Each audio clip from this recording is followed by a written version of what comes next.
महीने में होता है। उसी तरह से आपके राजस्थान में वर्षा कब होती है? तो केवल शीत ऋतु में होती है, बाकी समय में नहीं होती है। लेकिन भारत में अधिकांश वर्षा कब होती है? जून से सितंबर। और जून से सितंबर के माह में आपके ना राजस्थान में वर्षा होती है, ना पंजाब में होती है, और ना तमिलनाडु में होती है। तो याद है शुरू में बताए थे, तो आप बोले भी थे, तो सर कब होती है? तो बोले थे ना, धीरे धीरे धैर्य को बताएंगे। तो मॉनसून के निर्वर्तन यानी कि लौटने से तमिलनाडु में वर्षा होती है, और शीत ऋतु के पश्चिमी विक्षोभ से राजस्थान और पंजाब हरियाणा में वर्षा होती है। क्लियर है? हाँ या ना? तो अभी हम लोगों ने दो चीज पढ़ा। पहला पढ़ा मॉनसून का निर्वर्तन यानी कि लौटना, और दूसरा हम लोगों ने पढ़ा मॉनसून का मतलब शीत ऋतु का पश्चिमी विक्षोभ। इसको एक बार रिवाइज कर लेते हैं ताकि आप लोग को भी कोई डाउट ना हो। उसके बाद जितना क्वेश्चन पूछना है पूछ सकते हैं, ठीक है ना? तो सबसे पहले हम लोग क्या बनाएंगे? पृथ्वी बनाएंगे। सभी लोग यहाँ ध्यान दीजिएगा। ये है आपका पृथ्वी। पृथ्वी पर ये है आपका विषुवत रेखा, ये है आपका कर्क रेखा, और ये है आपका मकर रेखा। क्लियर है? जैसा कि हम लोग जानते हैं कि सूर्य की लंबवत किरणें जो हैं वो मैक्सिमम उत्तर पे कहां तक जा सकती है? कर्क रेखा तक, इसके ऊपर नहीं जा सकती है। और सूर्य की लंबवत किरणें मैक्सिमम दक्षिण में कहां तक जा सकती है? यानी कि सूर्य इसी के ऊपर नीचे करते रहता है। तो जब सूर्य जो है मकर रेखा पर होता है, ठंडा में मकर रेखा पर होता है ना, अभी पढ़ा है ना, शीत ऋतु के दौरान सूर्य की लंबवत किरणें कहां होती है? मकर रेखा पर।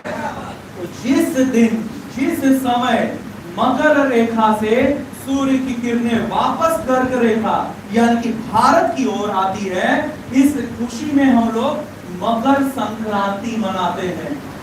इस खुशी में हम लोग क्या मनाते हैं? मकर संक्रांति। क्यों?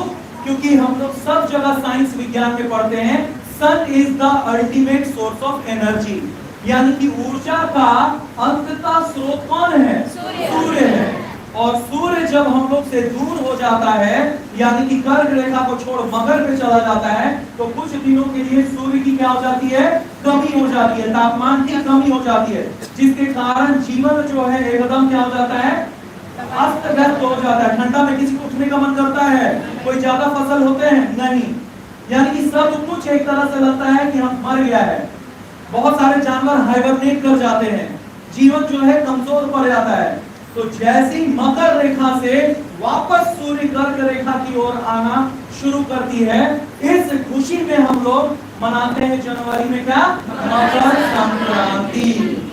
समझ में आ रहा है ना? मकर संक्रांति। और ये अलग अलग जो है धर्मों में अलग अलग त्योहारों के नाम से भी जाना जाता है। तो ये खुशी है कि हमारे यहाँ फिर से ऊर्जा वापस लौट रही है, जीवन वापस लौट रही है। तो गर्मी में क्या होता है? आपका लगभग कहाँ होता है? भारत पर होता है। सूर्य की लंबवत किरणें कहाँ होता है? भारत पर होता है। तो ग्रीष्म ऋतु में सूर्य की लंबवत किरणें कहाँ होता है? तो गर्मी हो रहा है। भारत में क्या हो रहा होता है? गर्मी।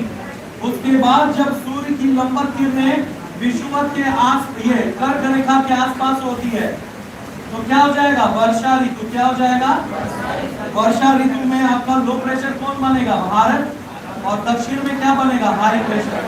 हवाएं कैसे जाएंगी? हाई से लो। इसे क्या कहेंगे? मॉनसून। क्या कहेंगे?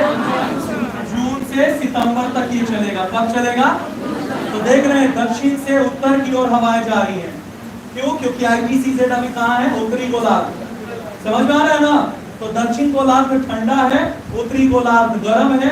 ठंडा से गर्म की ओर हवाएं जाएंगी, और जो कि ये नमी लेकर के जा रही है, तो वर्षा ऋतु। क्लियर है? अब सूर्य का IPCZ क्या होगा? नीचे आएगा। कहाँ आएगा? अक्टूबर माह में कहाँ आएगा? विषुवत के थोड़ा नीचे। अक्टूबर नवंबर में विषुवत के नीचे सूर्य की लंबवत किरणें होंगी। कहाँ होंगी? तो अब गर्मी कहाँ पर? लो प्रेशर कहाँ बनेगा? और हाई भारत क्या रहेगा? जो हवाएं ऐसे जा रही थी, अब हवाएं कैसे लौटेंगी? ऐसे ना। इसी को कहते हैं मॉनसून का लौटना। क्या कहते हैं? मॉनसून का लौटना, निर्वर्तन या दक्षिणी पश्चिमी का लौटना। इस शरद ऋतु